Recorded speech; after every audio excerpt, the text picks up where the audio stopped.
Underground bunker. This is the proprietor. We're just outside the courtroom, outside the courthouse on a Monday afternoon. Not going to go into the park today. It's drizzling a bit. So I'm just outside the doors here. Short day, but a very eventful one. No jury, no witnesses, just Judge Olmedo and the attorneys. Well, we learned a few things today. The prosecution doesn't have much more time. They're really trying to get their case wrapped up in just a couple days, by Thursday afternoon. And we know they have to bring back Detective Reyes and Detective Vargas to finish up their cross-examination, which Cohen agreed he would try to speed up and get done quickly. So who's left after that?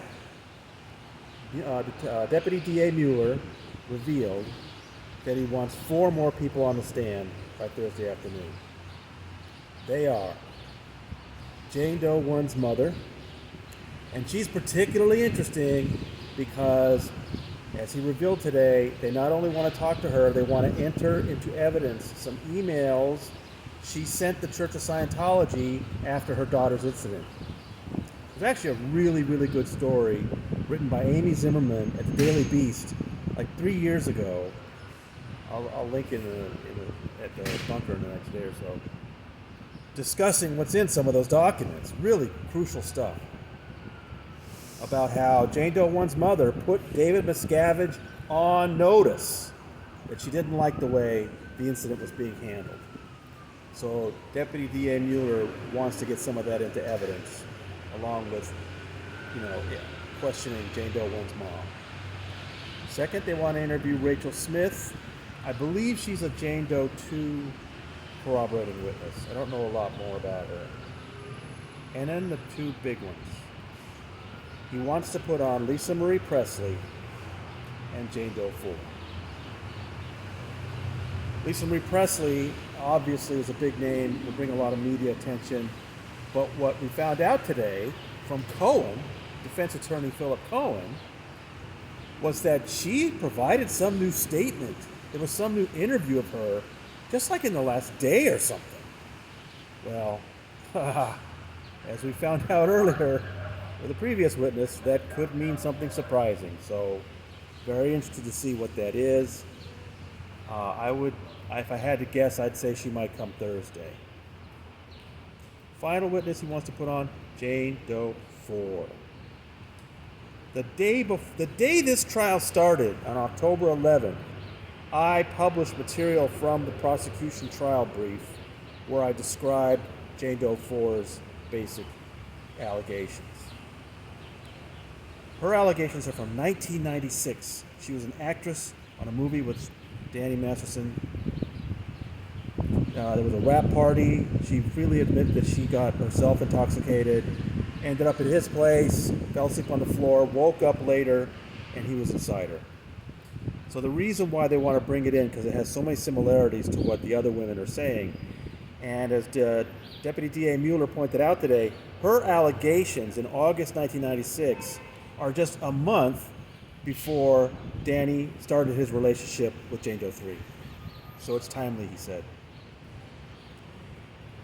The defense, Cohen, argued strenuously against allowing Jane Doe 4's testimony in. And I made a notation you might have seen in the piece. His voice sounded very different. I may be down on body language analysis, but there was no question from the sound of his voice.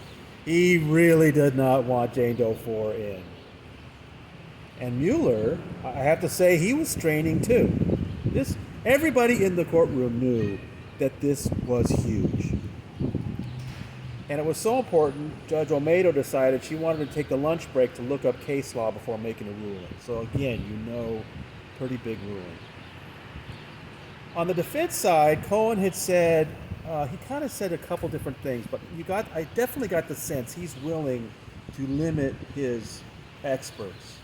He's listed 3 experts, 1 toxicology, 2 on memory, and it sounds like he's willing to call only 2, only 1, maybe none. I think he's interested in getting this thing done with 2. So, after lunch, we came back. Judge Olmedo had an arm full of documents, case law, stuff she'd looked up over the lunch break. She asked them if they had anything else to say. Cohen,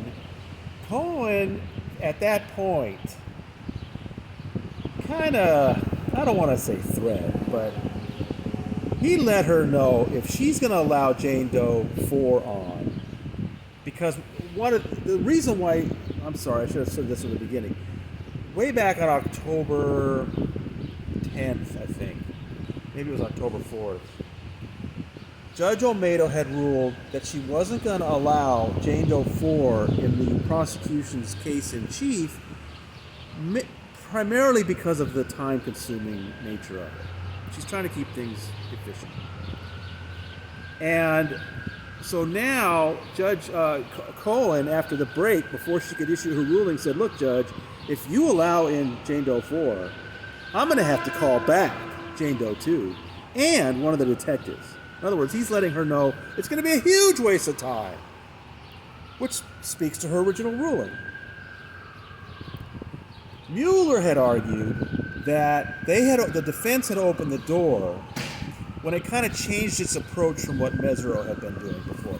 Mesereau had argued that this was all a conspiracy by these women to take down Scientology, orchestrated by Leah Remini.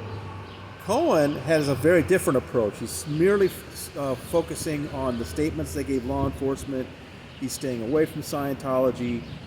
But, and so Mueller said that was enough of a difference that Jane Doe 4 was more relevant and he wanted her in. Okay. So then Judge Olmedo started giving her ruling, and she cited a lot of case law about this time-consuming statute that she had ruled under before.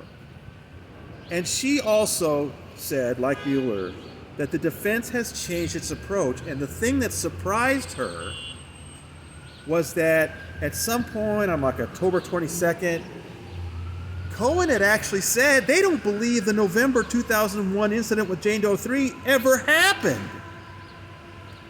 And so the judges are saying, this is a very different defense than we had gotten to see before. And she agreed with Mueller that this does open the door for Jane Doe 4, for them to show another pattern of a witness that's like the others. The other point that Mueller had made was that what the defense seems to be saying is that these women had something in mind, but then once they talked to the law enforcement people, it helped them cook up and embellish their stories to meet certain statutes to get Danny into a trial. And that one of the reasons they wanted to bring on Jane Doe 4 is that even though she also spoke to law enforcement, even though she also spoke to Mueller, she doesn't have any of those elements in her story.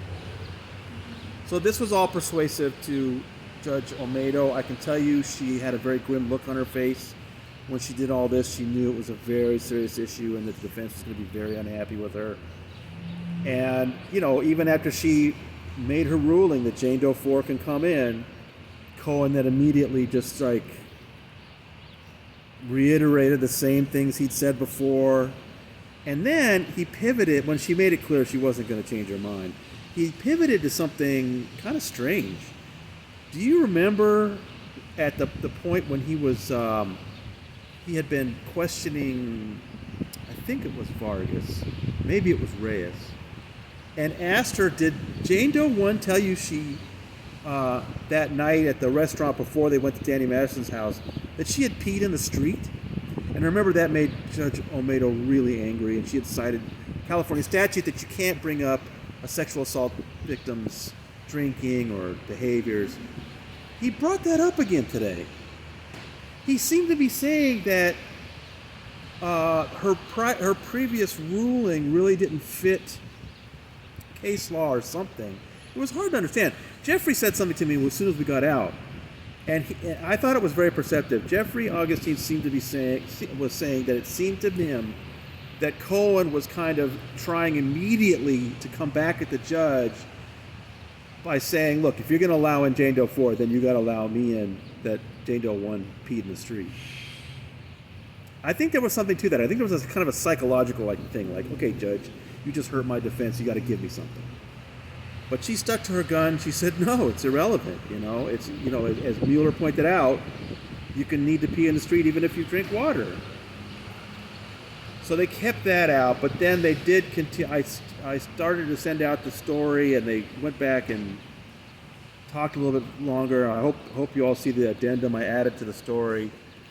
What they decided was that Jane Doe 4 will be able to testify to her first incident with Masterson in 1996, not the second one that took place a few weeks later. The first one was after the wrap party. It was at Masterson's house. She says he picked her up, put her somewhere. She passed out. She woke up. He was on top of her, inside of her. The second was a few weeks later. He came to her house with a bottle of Jack Daniels. She felt suspiciously intoxicated and once again passed out, found him on top of her. I think it's a shame they're not going to allow that second incident in. But just the fact that she's going to come in and talk about the first incident, I predict it's going to be a pretty huge day in court. It is, believe me. You'll see why. So that was our very eventful short day without a jury here. And tomorrow they'll be back in at 10 a.m. They're going to discuss limitations on what Lisa Marie Presley can say, and maybe we'll learn something more about this mysterious interview she just did, I guess, with the DA's office. So that'll be very interesting. This tomorrow morning at 10 o'clock, they'll be talking about Jane Doe 1's mom and Lisa Marie Presley. And then the jury will be back tomorrow at 1:30 afternoon, and we'll get back to testimony. So we're getting there. We're getting there. Wow, what a day today. You should have heard the tone of voices of those attorneys. They knew it was a big, big moment. All right. On a drizzly day here in Los Angeles, from the Clara Shortridge Foltz Criminal Justice Center, the proprietor signing out.